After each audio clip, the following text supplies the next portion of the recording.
மதிப்பிற்குரிய ரிஷபம் ராசி நண்பர்களே, சகோதர சகோதரிகளே, உங்கள் அனைவருக்கும் எனது கனிவான வணக்கங்கள்.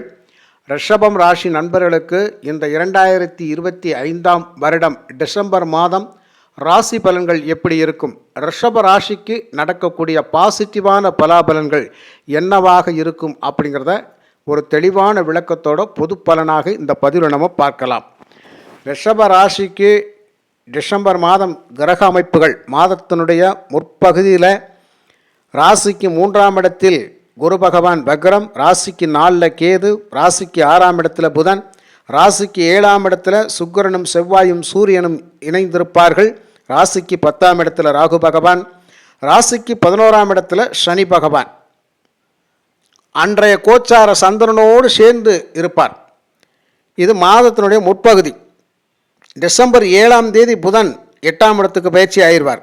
டிசம்பர் 8ஆம் தேதி செவ்வாய் 9ஆம் இடத்துக்கு பயிற்சி ஆவார். டிசம்பர் 16ஆம் தேதி சூரியனும் 9ஆம் இடத்துக்கு போயிடுவாங்க. டிசம்பர் 21ஆம் தேதி சுக்கிரனும் 8ஆம் இடத்துல இருப்பாங்க. இது இந்த மாதத்தினுடைய கிரக அமைப்புகள். இந்த அமைப்புக்கு ரிஷப ராசிக்கு என்ன பலன் கிடைக்கும்? ரிஷப ராசிக்கு லாப சனி அப்படிங்கிற சனி பயிற்சி பலன்களையும் குரு பகவானுடைய பயிற்சி பலன்களும் ரொம்ப சிறப்பாக அற்புதமான நல்ல யோக பலன் அப்படின்னு சொல்லி வீடியோக்கள் நம்ம கொடுத்துருப்போம். இது சில பேருக்கு நல்ல விஷயங்களை கொடுத்திருந்தாலும் பல பேருக்கு நல்ல விஷயங்களை தந்திருக்காது. என்னையா காரணம்?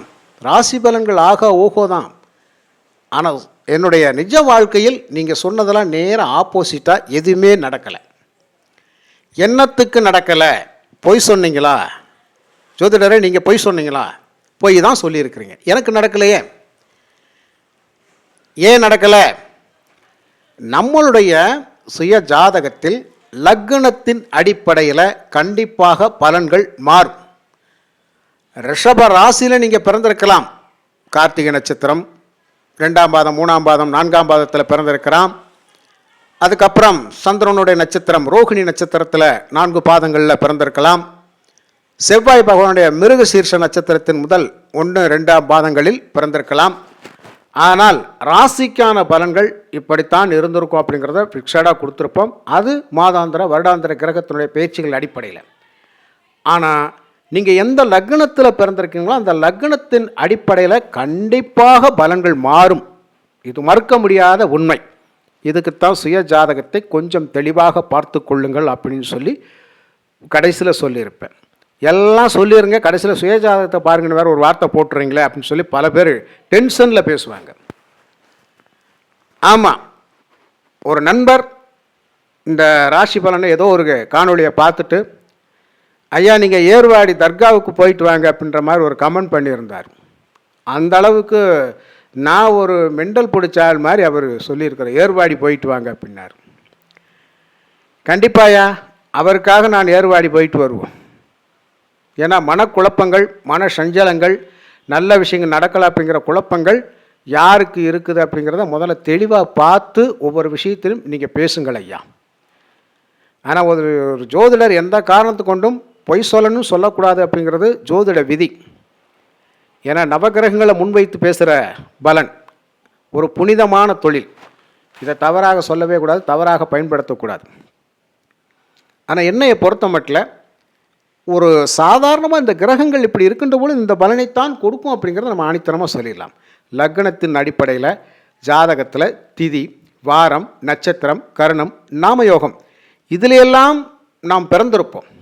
நாம் பிறக்கின்ற பொழுது என்ன கரணம், என்ன திதி, என்ன நாமயோகம், அதற்கான கிரக அமைப்புகள் என்ன, நம்மளுடைய ஜாதக ரீதியாக முடக்கு கிரகம் என்ன, ஒரு தொழில் நல்லா ஓடலை காரணம் என்ன, 10ஆம் இடம் முடங்கி விட்டதா, 10ஆம் அதிபதி கடனில் இருக்கிறாரா, நஷ்டத்தில் இருக்கிறாரா, விரயத்தில் இருக்கிறாரா, ஏன் சொந்த தொழில் ஓடலை, சொந்த தொழில் யோகம் இருக்கா இல்லையா, வேலைக்குத்தான் போகணுமா, அது வேலையிலே அடிமை வேலையா, இல்லை இடம் விட்டு 6 மாதத்துக்கு ஒரு தடவை வருஷத்துக்கு ஒரு தடவை வேலையை மாற்றிக்கிட்டே இருக்கிறதா, என்ன காரணம், நிலையான ஒரு மனநிலையில் நான் வாழவே முடியலை. இப்படி பல விஷயங்களுக்கு சுயஜாதகந்தாயா முடிவு சொல்லும்.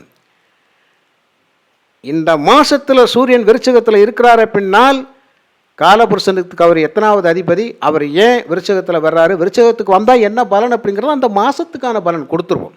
ஆனால் எல்லாத்துக்கும் செட் ஆகுமா சாமி? செட் ஆகாது. அதனால் இந்த விஷயங்களை ஏன் நான் பேசுகிறேன்னா, கேட்குறது கொஞ்சம் கஷ்டமாக தான் இருக்கும். என்னையா சொல்ல வேண்டிய விஷயத்தை சொல்லியா தேவையில்லாமல் ரம்பமாக அறுத்துக்கிட்டு பார்ப்போம், அதுக்கும் சில பேருக்கு பொறுமை பத்தாது. ஆக 70 வருஷம் 80 வருஷம் வாழ்கிற நாம், ஆயுளை பெற்று வந்த நாம், ஒரு 20 நிமிஷம் ஒரு மணி நேரம் பொறுமையாக ஒரு விஷயத்தை கேட்குறதுக்கு மட்டும் நம்ம மனசு ஒத்துக்கவே மாட்டேங்குது. அவசரம்தான் படுறோம். அந்த அவசரப்பட்டு தான் வாழ்க்கையில் அவஸ்தைகள் படுறோம். அதனால் ஒரு ஜாதக நோட்டை எடுத்துகிட்டு போனால் ஜோதிடர்கிட்ட ஒரு மணி நேரமோ அரை மணி நேரமோ பேச போகிறீங்க. தெளிவான கேள்விகள் கேளுங்க. வந்த கதை போன கதை பேசாதீங்க. உனக்கு இத்தனை சித்தப்பா, இத்தனை மாமை, இத்தனை மச்சினை, இதெல்லாம் தேவையில்லாத கதைகள், அதெல்லாம் கட்டுக்கதைகள். உன்னுடைய லைஃப் எப்படி இருக்குன்னு சொல்லி கரெக்டாக கேளுங்க. புரியுங்களா நண்பர்களே? இதை ஏன் நான் சொல்கிறேன் அப்படின்னு சொன்னால், இப்படித்தான் ஜோதிடம் பார்க்கணும்.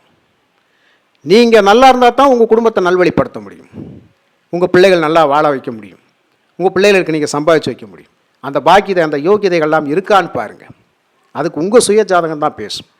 இன்னும் சில பேர் ஒருபடி மேலேயே போய், மகனுக்கு எத்தனை வயசு ஆச்சு, மகன் பிறந்துட்டானா, இனி உன் ஜாதகம் பேசாதியா, உன் பிள்ளை ஜாதகம் தான் பேசுன்னு சொல்லி டக்குன்னு ஊண்டி அடிச்சிருவாங்க. அது எந்த விதத்துலையா சரியாகும்? ஐயா 20 பெட்டியை எடுத்துகிட்டு போகிற ரயில் இன்ஜின் நல்லா இருக்கணுமா, பெட்டி நல்லா இருக்கணும்? ஐயா இன்ஜின் நல்லா இருக்கணும். இன்ஜின் நல்லா இருந்தால் தான் பின்னாடி வரக்கூடிய 20 பெட்டியை எடுத்துகிட்டு போகும். இன்ஜினை நம்மால் என்ன பண்ண, இன்ஜினை கோளாறாக்கி ஒன்றும் வேலையே நடக்காது. தூக்கி போடு, பெட்டி ஜாதகத்தை கொண்டு வானா, பெட்டி ஜாதகத்தை வச்சு பார்த்து என்ன செய்ய போகிறோம்? அதையும் பார்க்கணும், இதையும் பார்க்கணும். ஆக அவரவருடைய சுய ஜாதகம் அவரவருக்கு முழுமையாக பேசும், இரக்கம் தட்டிக்கு பேசும். இது மறுக்க முடியாத உண்மை. தயவு செய்து பிள்ளைங்க பிறந்துட்டான் அப்போ அத்தா ஜாதகம் செல்லாதுன்னு மட்டும் அந்த வார்த்தைகளை நீங்கள் காதில் கேட்க வேண்டாம். அந்த வார்த்தைகளை நம்ம சொல்லவும் கூடாது. அவரவருடைய சுய ஜாதகத்தை பார்த்து தெளிவாக ஆய்வு பண்ணி சரியான விளக்கங்களை தெரிஞ்சு நமக்கான வழிமுறைகள் என்ன அப்படிங்கிறத கேட்டு சரியான வழித்தடங்களில் நீங்கள் பயணிச்சிங்கன்னா வாழ்க்கையில் நடக்கக்கூடிய பெரிய விஷயங்கள் இருந்தாலும் நம்ம மீண்டும் வெளியே வந்துடலாம். இப்போது இந்த டிசம்பர் மாதம் நடக்கக்கூடிய முக்கியமான விஷயங்கள் என்னன்னு பார்க்கலாம். உங்களுக்கு சுக்கிரன், செவ்வாய், சூரியன் 7ஆம் இடத்துலேருந்து ராசியை பார்ப்பது ரொம்ப சிறப்பு. 7ஆம் அதிபதி 7லே ஆட்சி பெற்று வலிமையாக இருக்கிறாரு. சுக்கிரன் அவர் ராசி அதிபதி அண்ட் 6ஆம் அதிபதி அவர் 7ல் இருக்கிறாரு. சூரியன் 4ஆம் அதிபதி அவர் 7ல் இருக்கிறாரு. ராசியை பார்க்குறாரு அப்படிங்கிற விஷயம் நல்ல விஷயம். 3ஆம் இடத்தில் இருக்கக்கூடிய குரு பகவான், வக்ரகதியில் இருக்கக்கூடிய குரு பகவான் இந்த 7ஆம் இடத்தை 5ஆம் பார்வையாக பார்ப்பது ரொம்ப நல்ல விஷயம். என்னதான் எதிர்ப்புகள் வாழ்க்கையில் இருந்தாலும் அந்த எதிர்ப்புகள் அப்படிங்கிறது விலகும். கணவன் மனைவிக்குள் சின்ன சின்ன பிரச்சனைகள் தலை தூக்கித்தான் அப்புறம் ஒரு சமரசத்துக்கு வரும். இது ஒன்றுமே பண்ண முடியாது. ஏன்னா உங்கள் ராசி அதிபதி போய் சுக்கிரன் 7ஆம் இடத்துல இருந்தாலும் அவரே 6ஆம் அதிபதி 7ல் இருந்தால் கொஞ்சம் சண்டை சச்சரவுகள் கண்டிப்பாக வரும். இதை நீங்கள் அட்ஜஸ்ட் பண்ணி தான் போகணும். இந்த மாதிரியான ஒரு விஷயங்கள், கொடுக்கல் வாங்கல், தயவு செய்து யாருக்காவது பணம் கொடுக்குறேன், வாங்குகிறேன், எடுக்கிறேன், வாக்கு கொடுக்குறேன், இந்த மாதிரி விஷயங்கள் செய்ய வேண்டிய அவசியமே கிடையாது. அதை தவிர்த்து விடுங்கள், நல்லது. நீங்கள் ஒரு வண்டி வாகனம் வாங்கணும்னு நினச்சிக்கிட்டு இருக்கீங்க, கொஞ்சம் நாள் தள்ளி போயிட்டே இருக்கும். ஏன்னா 4ஆம் இடத்துல இருக்கிற கேது அவர் என்ன பண்ணுவார்னா, அகலக்கால் வைக்காத, அவசரப்பட்டு வண்டி வாகனங்கள் வாங்காத, அவசரப்பட்டு வீட்டை இடித்து கட்டுறேன்னு சொல்லி அதில் போய் சிக்கிறாத, தேவையில்லாத சுகபோகங்களுக்காக பணத்தை விரயமாக்காத அப்படின்னு சொல்லக்கூடிய அளவுக்கு 4ஆம் இடத்தில் கேது ஒரு சுருக்கமான வழியைத்தான் அவர் வச்சுருப்பார். கேது இருக்கும் இடத்தை சுருக்குவார். அப்போ இந்த காலகட்டத்தில் அகலக்கால் வைக்காதீங்க. பொறுமையாக நிதானமாக செயல்படக்கூடிய மாதம் இந்த டிசம்பர் மாதம். ரொம்ப பொறுமை, கோபதாபங்களை குறைத்து விடுங்கள். பொறுமையாக வாங்கிக்கலாம். வண்டி வாகனங்கள் பொறுமையாக வாங்கிக்கலாம். கல்வி சம்பந்தப்பட்ட விஷயங்கள் இருக்கக்கூடிய மாணவ செல்வங்களுக்கு அருமையான முன்னேற்றம் அப்படிங்கிறது நிச்சயமாக கிடைக்கும். கஷ்டப்பட்டு ஒரு பாடத்தை படித்து இரவு பகலாக கண் விழித்து படிக்க வேண்டிய கட்டாயமெல்லாம் இருக்கும். எக்ஸாமில் அதிகமான மதிப்பெண்கள் வாங்கிறதுக்காக இது ஒரு முக்கியமான விஷயம். 10ஆம் இடத்தில் ராகு பகவான் எந்த தொழில்னால் செஞ்சு 10 ரூபா சம்பாதிச்சிரும் ஐயா. என்ன பிஸ்னஸ்னாலும் பண்ணுவோம். எப்பேற்பட்ட கஷ்டமான வேலை செய்யத்தான் போகிறோம். ஒர்க்குலோடு அதிகமாக இருக்கும், செய்திருவோமா, செய்திருவோம். காசு சம்பாதிச்சோமா, சம்பாதிச்சிருவோம். அப்படி தான் இந்த மாதம் இருக்க போகுது. ஆக காலம் கடந்து நிறைய விஷயங்களை நம்ம கஷ்டப்பட்டு தான் ரிஷபராசி நண்பர்கள் வந்துக்கிட்டு இருக்கீங்க. இப்போ பார்த்தீங்கன்னா இந்த டிசம்பர் மாதம் வருஷத்தினுடைய கடைசி பகுதி. சில பேர் கேட்கலாம், 2026 நமக்கு நல்ல வழித்தடம் கொடுக்குமா அப்படின்னு சொல்லி. இப்போ இருக்கிற கிரகங்கள் என்ன செய்ய போகுது, அதனுடைய மூமெண்ட்டில் போயிட்டே இருக்கும் போது 2026 பிறக்க போகுது. புதுசாக எந்த ஒரு கிரகம் உள்ள நுழைஞ்சு ஒரு பலனை தரப்போகிறது கிடையாது இல்லையா. அப்போ அந்தந்த மாதங்களில் கிரகங்களுடைய பயிற்சி என்ன பலனை கொடுக்கும் அதை கொடுத்துக்கிட்டே இருக்கும். மிகப்பெரிய மாற்றம் அப்படின்னு சொல்கிறதுக்கு அந்த 2026 அப்படிங்கிறது என்ன பலனை கொடுக்கும் அப்படிங்கிறது பார்த்தோம்னு சொன்னால், அந்த டயத்தில் கிரக அமைப்புகள் எப்படி இருக்குமோ அதுக்கு தகுந்த பலனை கண்டிப்பாக கொடுக்கும் அப்படிங்கிறதான். அப்போ அதை வச்சு தான் 2026 நம்ம பெஸ்ட்டாக பேச போகிறோம். புரியுதுங்களா? அதுக்கப்புறம் பாருங்கள், லாபத்தில் சனி பகவான் அவர் கண்டிப்பாக நவம்பர் மாதம் 28 வக்ர நிவர்த்தி ஆகிடுவார். இது வரைக்கும் கொஞ்சம் கஷ்டப்பட்டு வந்த நிலைகள் மாறி அடுத்து சுலோபாக லாபம் சம்பாதிக்கிறதுக்கு ஒரு 8 மணி நேரம் வேலையை 10 மணி நேரம் ஆக்க போகிறோம், 10 மணி நேரம் வேலையை 12 மணி நேரம் ஆக்க போகிறோம்னாலும் கூட கஷ்டப்பட்டு வேலை செஞ்சு 4 காசு சம்பாதிக்கணும் அப்படிங்கிறதுக்கு உங்களுடைய எண்ணங்கள் செயல்கள் அதிகமாக இருக்கும். நிச்சயமாக கடன் சமாச்சாரங்களில் இருக்கக்கூடிய நிறைய ரிஷபராசி நண்பர்களுக்கு லைட்டாக கொஞ்சம் விடுபடக்கூடிய அமைப்பு வரும். ஃபுல்லாக கடன் அடைச்சிட மாட்டோம், கொஞ்சம் கொஞ்சமாக தான் மேடேறி விடும். அது உழைப்பினால் வரக்கூடிய பணம் தான். அதே மாதிரி இந்த காலகட்டத்தில் நீங்கள் யாருக்காவது பணம் கொடுத்துருந்தீங்கன்னா அதை வாங்குறது கொஞ்சம் கஷ்டமாக இருக்கும் சாமி. ஏன்னா வாக்குஸ்தானத்தில் குரு பகவான் இருக்கிற போது எந்த அளவுக்கு பணம் கொடுத்தாரோ அந்த அளவுக்கு உங்கள் பழகினவங்களுக்கு அந்த பணத்தை கொடுத்துருப்பீங்க, வாங்கியிருப்பேன், வச்சுருப்பீங்க. தேவையில்லாத வாக்கு வன்மைகளை ஈடுபட்டு நான் அதை நிறைவேற்றி காட்டுறேன் அப்படின்னு சொல்லி ஏதாவது ஒன்று செஞ்சு இழப்பீடுகள் பண்ணியிருப்பீங்க. உங்கள்கிட்ட பணம் வாங்கிட்டு அவங்க கொடுக்க முடியாத ஒரு சுச்சுவேஷனில் இருப்பாங்க. இதெல்லாம் உங்களுக்கு நார்மலாக இருக்கக்கூடிய விஷயங்கள். அதை கேட்டு சண்டை சச்சரவுகள் பிடிக்க வேண்டிய அவசியம் இல்லை நண்பர்களே. பொறுத்து தான் வாங்க முடியும். இது 2025 டிசம்பர் மாதம் இப்படித்தான் பொறுத்துத்தான் ஒரு விஷயத்தை நீங்கள் கையாளணும். அப்போ எல்லாத்துக்கும் பொறுமை அப்படிங்கிற அமைப்பு தான் இந்த டிசம்பர் மாதம் இருக்கின்றது. 8ஆம் இடத்துக்கு சூரியன், செவ்வாய், சுக்கிரன் வருகின்ற பொழுது ஒரு விஷயத்தை நல்லா கவனிச்சுக்கோங்க. 8ஆம் இடத்துக்கு சுக்கிரன் வந்துட்டால் திடீர் அதிர்ஷ்ட வாய்ப்புகள் உண்டு அப்படிங்கிறது ஜோதிட சாஸ்திரம் சொல்கின்றது. ஏன்னா 6ஆம் அதிபதி அவர் தான், உங்கள் ராசியாதிபதி அவர் தான். அவர் 8ல் இருந்தால் நல்ல விஷயங்கள் பண்ணுவார் அப்படின்னு சொல்லி. செவ்வாய் 8க்கு வந்துட்டாரே, பயணங்களில் கொஞ்சம் கவனமாக இருங்க, வேகத்தை குறைங்க, விவேகத்தோடு செயல்படுங்க, மனசை ஒருநிலைப்படுத்துங்க, சிந்தனைகளை செதற விடாமல் போங்க, அக்கம் பக்கம் பார்த்து பயணிங்க. அது நமக்கு ஒரு நல்ல விஷயமாக முடியும்.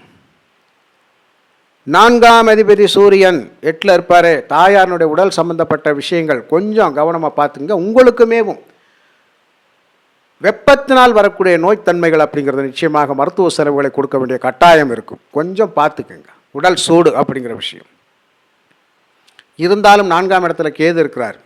செலவுகள், வண்டி வாகன பழுது செலவுகள், வீடு பழுது செலவுகள், உடல் மருத்துவத்துக்காக கொஞ்சம் செலவுகள் அப்படிங்கிறதெல்லாம் கண்டிப்பாக கேது செய்வார்.